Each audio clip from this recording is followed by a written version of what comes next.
Hi, I'm Dave from Military Antiques Toronto, and today's walk-in came via courtesy of UPS, which I was very surprised. Well, I wasn't surprised it showed up. I knew it was coming, but I just didn't know when it would get here. So we got this great Canadian World War I Royal Flying Corps Memorial Cross, and unfortunately single victory medal, so the other medal's missing.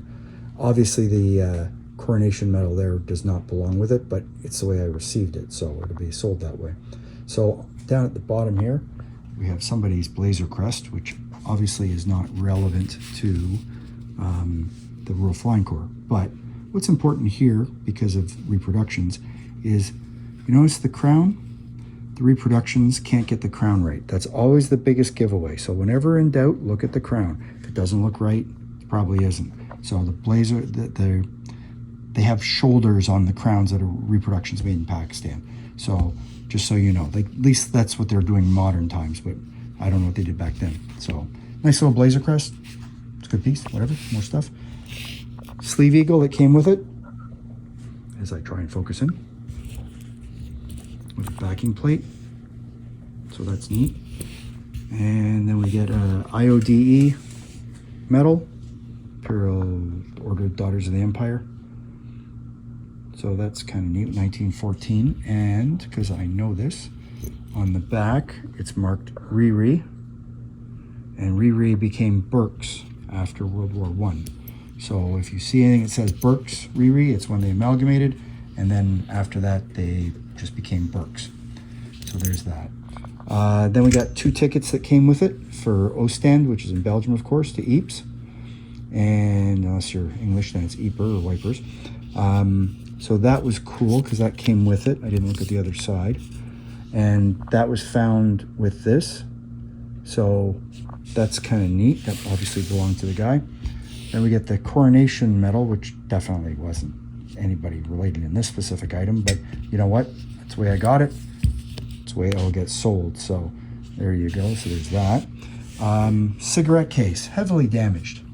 So we look at it. There's initials on the front. This is beating a snot, and that's putting it mildly.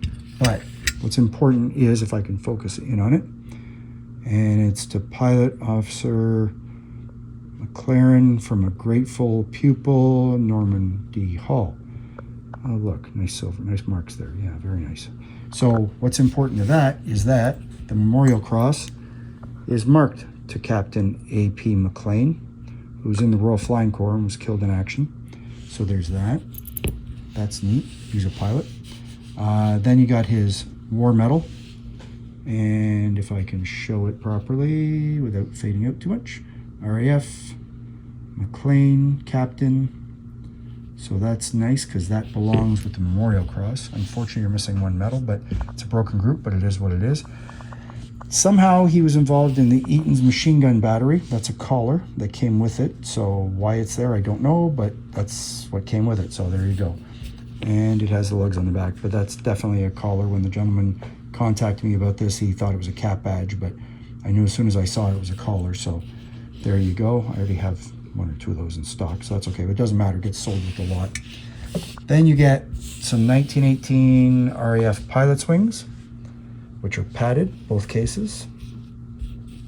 Nice wings, very nice wings. They had obviously they were pinned to something at some time, but that's the way I got them. So I'll probably pull a pin out just because I don't want to stick myself with them.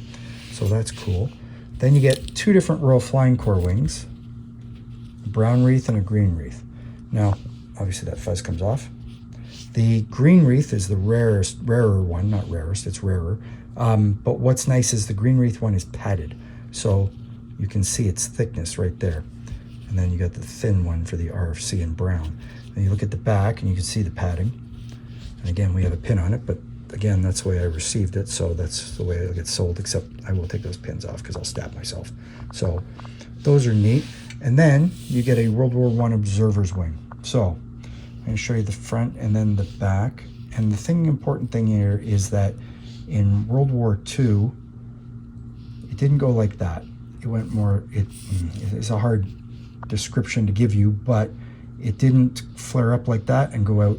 It went more like that. You'd have to have handled it to know what I'm talking about more, but that's the difference between a World War I and a World War II observer's wing. So nice wing.